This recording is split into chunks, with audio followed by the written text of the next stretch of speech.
Before I cared about or played any other video game, there was Pokémon Blue version for the Game Boy Color. So this year when I wanted to play an RPG that was going to be manageable, not eat up too much of my time, I decided to dive back into the world of Pokémon for the first time in more than 10 years.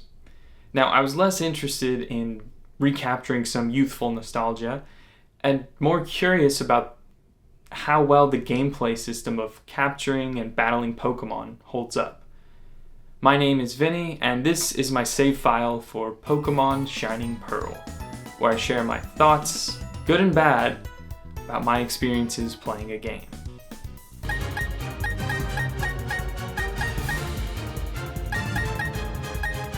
So I'm going to set a timer because without the timer I've just been rambling, so this is 1 minute, my expectations for Shining Pearl. Okay, right off the bat, the last Pokemon game I played was Pokémon X in 2013, and I remember liking it. I beat the game, but feeling that it was too close to the original Pokemon games I played on Game Boy Color, so I kind of felt like, oh, okay, I have a hold on what's going on in the series. I can put this away for a while. Now, Shining Pearl is a remake for the Switch, but Pearl itself came out on DS before X, so I'm expecting it to be more of that.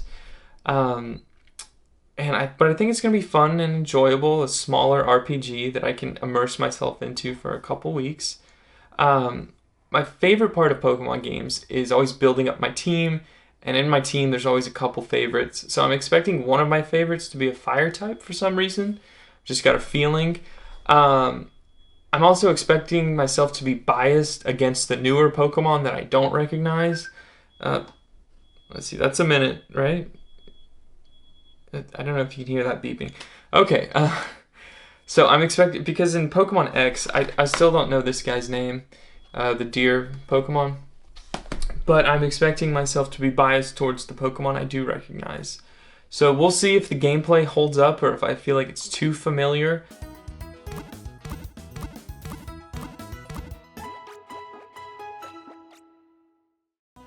The characters, setting, and Pokemon have changed, but at its core, Shining Pearl's gameplay remains the same as the Pokemon games I played on Game Boy Color. This isn't inherently a bad thing. Every Pokemon game still sells tens of millions of copies, and the same could be said of every Madden, NBA 2K, or Call of Duty game. This is where people's preferences and tastes come into play. Whereas some people find comfort in the familiar, others not so much. I enjoyed my time playing Pokémon Shining Pearl because it's a role-playing game. It's the journey from novice to expert, gaining experience along the way and gradually building up over time that appeals to me over and over again. Whether that's my career mode in an NBA 2K game, a Bethesda RPG, or a Pokémon game. In most RPGs I play, Shining Pearl included, the story is not as important to me as the feelings of progression and eventual accomplishment at the end. That feeling of having overcome countless obstacles, leveling up your characters, finding the best gear, and strategizing, when that all pays off in the end, there is no better feeling.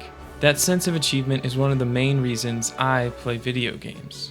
That being said, if a game is too easy, there's no payoff. This was one of my concerns before I started Shining Pearl, was that it wasn't going to be challenging enough.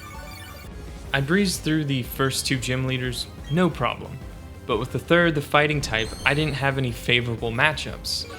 This speaks to the strategy element of Pokemon, taking advantage of Pokemon's strengths and weaknesses based on their type and the type of attacks you use. For example, rock and ground type Pokemon are weak to water attacks. In this way, the gameplay incentivizes you to catch many different Pokemon so you can be ready for whatever matchup to play to your strengths against somebody else's weaknesses. Now, you can go into the grass to look for wild Pokemon that way, but one of the additions to this game that I really enjoyed was the Grand Underground. where you can see Pokemon walking around, so no longer are they random encounters, but you can choose which Pokemon you want to interact with. So if I was looking for a Psychic-type Pokemon, I didn't have to go wander around some area, running into a bunch of Pokemon that I didn't care about or I wasn't looking for at the moment.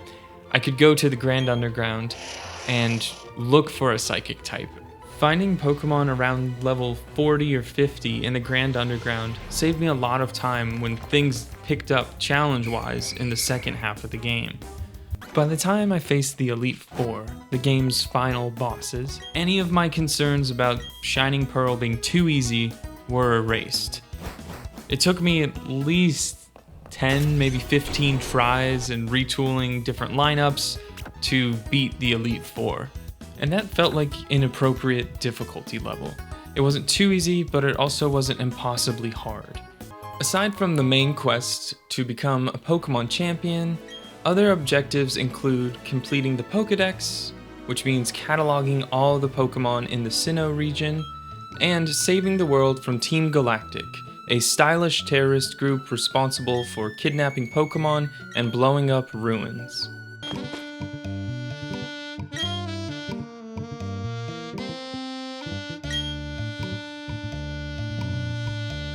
In addition to the Grand Underground, Shining Pearl features plenty of optional elements, like Pokemon pageants, decorating Pokeballs with stickers, and making snacks for Pokemon out of berries. You can clearly tell that they were designed for the DS's touchscreen. I tried all three of these, but none of them appealed to me. On a positive note, all of these are completely optional. You can complete the main story without ever having to participate in a Pokemon pageant. The gameplay of core Pokemon games has not changed since I was a kid. I thought that was going to annoy me, but it didn't, in part because I found the gameplay held up. Battling, collecting Pokemon, talking to NPCs, just exploring the world was fun. That probably has something to do with the fact that I haven't played a Pokemon game in more than 10 years, but at the end of my journey, the journey I mentioned earlier from novice to expert, I found it really rewarding to beat the Pokemon champion, to get through all of the final bosses.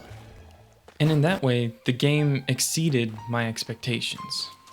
After beating the game, I unlocked new challenges and goals, but my 30-some hours spent with the game were enough for me.